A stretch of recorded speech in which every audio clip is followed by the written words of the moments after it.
It started with the sound of tires crunching down the gravel path leading to my ranch. That familiar, infuriating screech of Karen's SUV, shiny, spotless, and completely out of place on this rugged land, was enough to set the tone. I stood on the porch of my family's ranch, coffee in hand, watching as she pulled up like she owned the place. She always did this. Made an entrance like the president arriving for a parade.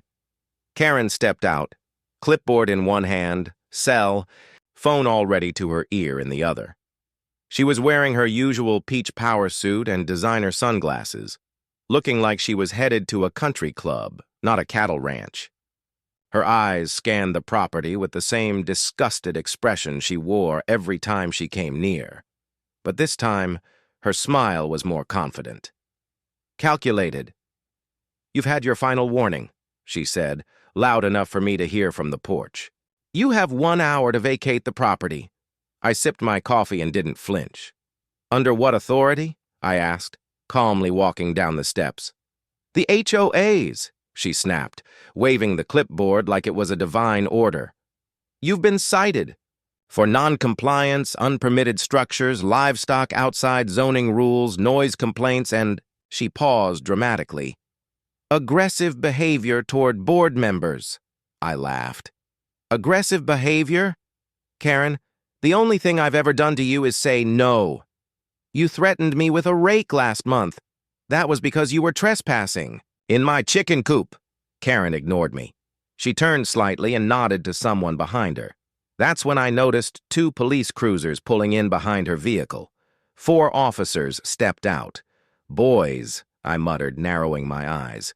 She brought the law. Only she hadn't. The first officer to approach was Deputy Riley, a good kid. I'd taught him how to shoot when he was just a teenager. The second was Sergeant Cole, my old hunting buddy. Behind them was Sheriff McAllister himself, man I'd served with in the reserves. And the last, Officer Daniels, was my niece. Karen's triumphant smirk began to falter. "Gentlemen," she called out, "I want this man off the property. He's in violation of multiple HOA codes and he's being forcibly removed under emergency action." The sheriff walked slowly past her, removing his aviators and squinting up at the ranch house. "Everything all right, Jack?" he asked me. I nodded. "Was until 10 minutes ago." Karen's face turned crimson. "Sheriff, I demand you carry out the removal. I'm head of the HOA." The sheriff turned to her. "Karen, this here's private land. Jack's land. It's not even part of your HOA jurisdiction." "That's a technicality. We voted to annex this area." "You what?" I asked, finally raising my voice. Karen sniffed. "At the last board meeting, it passed.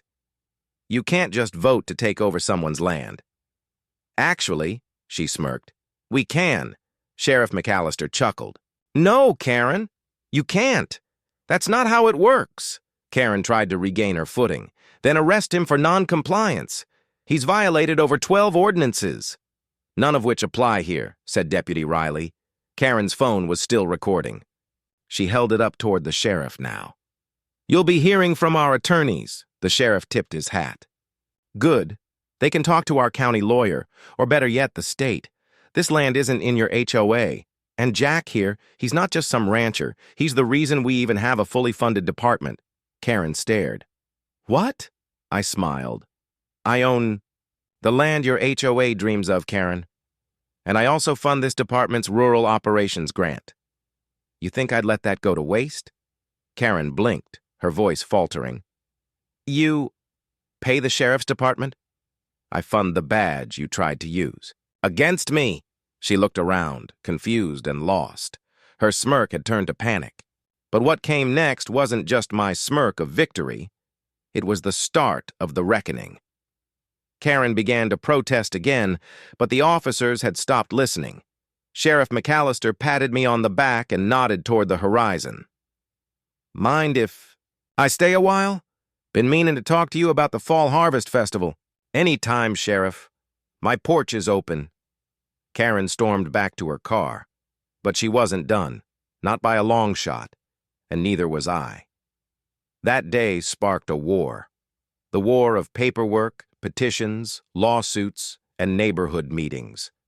HOA Karen had declared battle, and I wasn't about to lose my land to a clipboard and some fake authority. I called my lawyer that evening.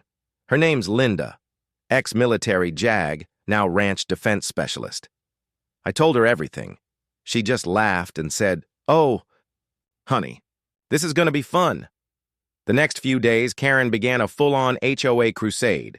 Letters to my mailbox, code citations shoved under my gate, even drones flying over my barn trying to capture evidence. I caught one and tied it to my scarecrow with a note. Next one gets shot. Linda filed a cease and desist within 24 hours. And then we launched a counteroffensive, a property boundary audit, a court injunction against HOA harassment, and a county-level review of the HOA's attempted annexation, all within a week. Meanwhile, Karen was on social media, painting herself as the victim. Local rancher threatens HOA president, her post read, over a picture of my rake from 2 months ago.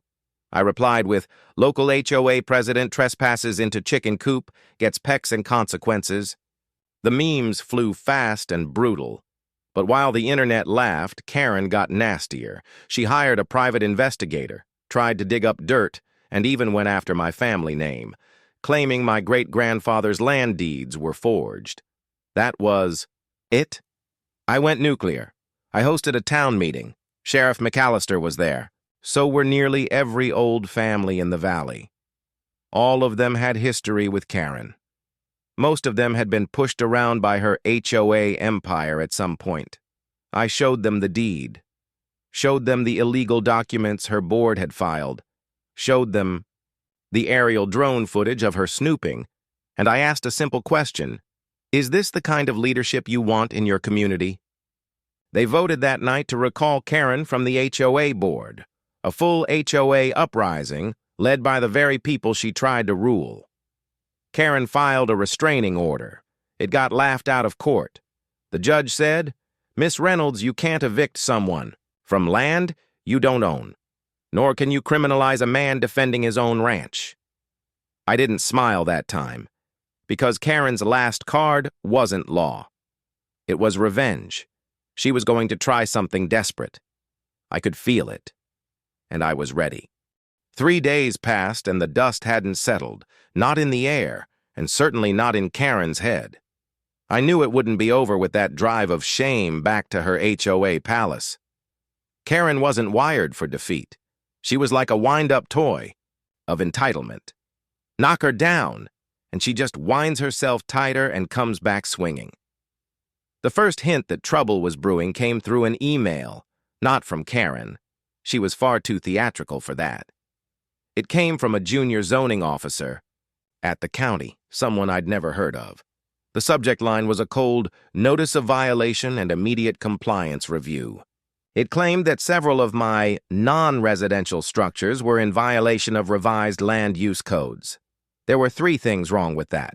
1, this wasn't county land. 2, my ranch had been grandfathered into every code book before they even invented zoning boards. And 3, no way in hell that kind of review would happen without a heads up from someone inside the department. So I made some calls. Old Ronnie from the county clerk's office answered on the second ring. We'd been hunting elk together back in the day. He owed me more than a few favors, and I'd helped fix up his granddaughter's truck engine the winter before last. "Ronnie," I said, "tell me something, friend. Who signed off on this? New zoning push over at my ranch?" There was a long pause on the other end. He cleared his throat. "Well now, Jack, funny you ask. We've been getting pressure from some new residential integration task force. Real mouthful of a name. They've been showing up at meetings, asking about harmonizing rural edges with suburban development. Sound familiar?" I leaned back in my creaky porch chair. "Karen." "Yup," Ronnie confirmed. "Whole lot of folks with consulting in their titles, and someone named Chadwick who keeps citing HOA growth models like scripture." Chadwick, of course. Her. Lapdog with a law degree and a man bun. I thanked Ronnie and hung up, my jaw tight. Karen was going after my land the long way now. Not with sheriffs and cruisers, but with policy and paperwork. This wasn't a fight she could win with force. But if she could confuse enough people, shift enough gears behind the scenes, she might try to wear me down with bureaucracy. So I started preparing for war. First thing I did was call Maggie, my lawyer and longtime friend. Sharp as a tack and twice as dangerous. She once sued a telecommunications giant so hard they settled just to keep their CEO's emails from going public. "Maggie," I said, "we got ourselves a Karen problem." "Say no more," she sighed. "What's she doing now? Trying to trademark the sunrise?" "She's trying to rewrite land codes from the inside out." There was a pause, then a low whistle. "Damn, she's ambitious." "Or desperate." "Well," Maggie replied, "lucky for you, I love desperate people. They make stupid mistakes." Within a week, I had Maggie digging through every proposal the county had seen in the last 6 months. Sure enough, Karen's little cabal had submitted 3 development adjustments, all aimed at what they called strategic perimeter assimilation. Sounds fancy, but all it meant was they wanted to absorb my land into their HOA footprint, and were doing it under the pretense of planning for emergency urban overflow housing. Maggie filed an injunction so fast, the printer tray jammed. Meanwhile, Karen wasn't slowing down. She started small. One of her cronies filed a noise complaint against my ranch for excessive livestock agitation at 5:45 a.m. Turns out, roosters crowing and cattle braying during sunrise was somehow now a public disturbance. Next, she tried to have my rural delivery license revoked by reporting my fence signage as threatening. But that wasn't the worst of it.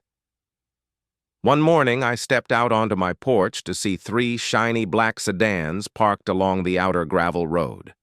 Men in cheap suits stood at the edge of my land, snapping photos.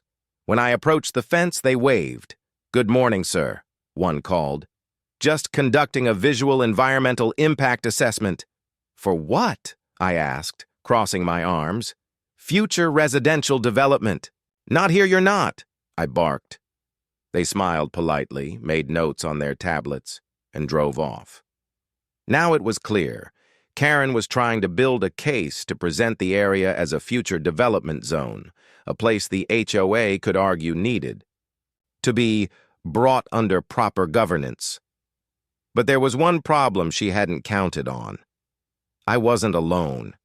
See, my ranch wasn't just my home. It was my family's legacy, generations deep. Every fence post had been hammered by hand, every tree planted by calloused palms, and every neighbor within a mile knew the story. So when I explained the situation to my closest neighbors, they didn't hesitate.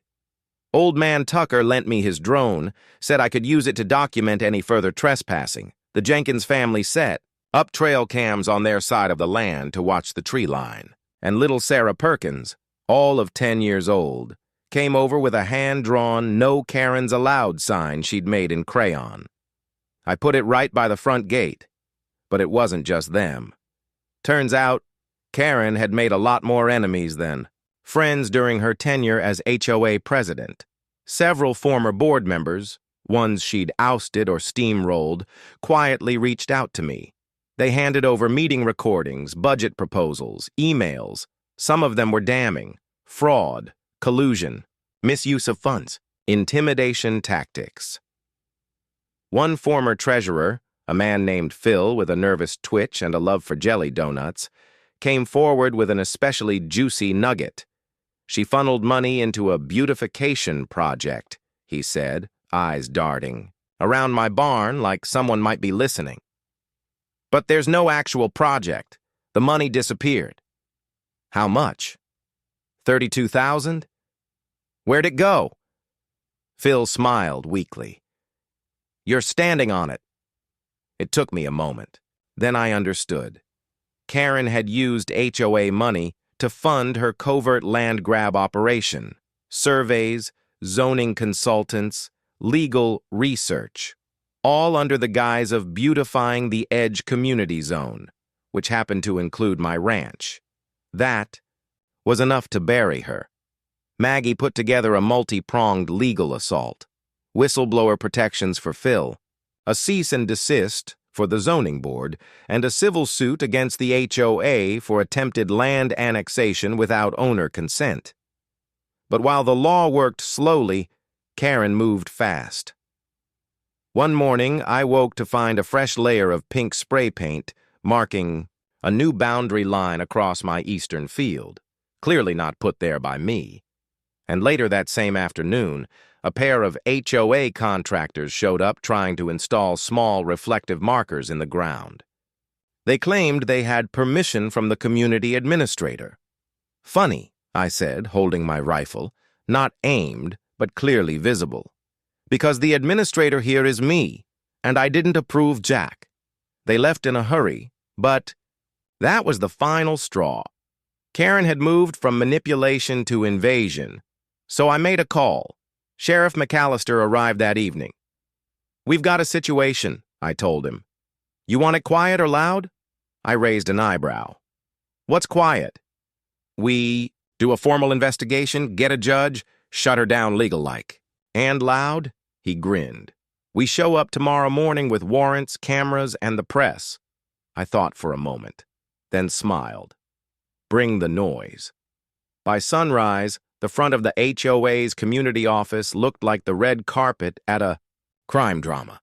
Sheriff vehicles, media vans, even a drone from the local news hovered above. Karen was dragged out of bed, her hair in rollers, a silk robe flapping behind her as officers served her with papers. She shrieked, accused everyone of harassment, swore she was the victim, but the evidence was too thick. Embezzlement, illegal, land manipulation, false reporting, violation of municipal boundaries. And then came the best part. During the press scrum, Phil, sweet, stuttering Phil, stepped up to the microphone and read a statement revealing Karen's falsified zoning proposals. He concluded by holding up a check, a donation to the local animal shelter, using the last of the misused HOA funds. The crowd roared, cameras flashed, and just like that, Karen was done. But the story didn't end with her arrest. No, there were weeks of fallout. The HOA board collapsed. Investigations spread like wildfire. A county task force was formed to examine suburban overreach. And I was asked to consult on it. Me, the rancher with a rooster, a rake, and a front porch built from wood older than the town itself. I told them I'd consider it, but only if they put in writing that no one, no HOA, no committee, no task force would ever again touch a square inch of land that didn't belong to them. They agreed. And as for Karen, she took a plea deal. Community service, a massive fine, and a permanent ban from holding any leadership position in any HOA anywhere. Last I heard, she was working at a dog grooming center, complaining about the smell. And me? I got my quiet mornings back.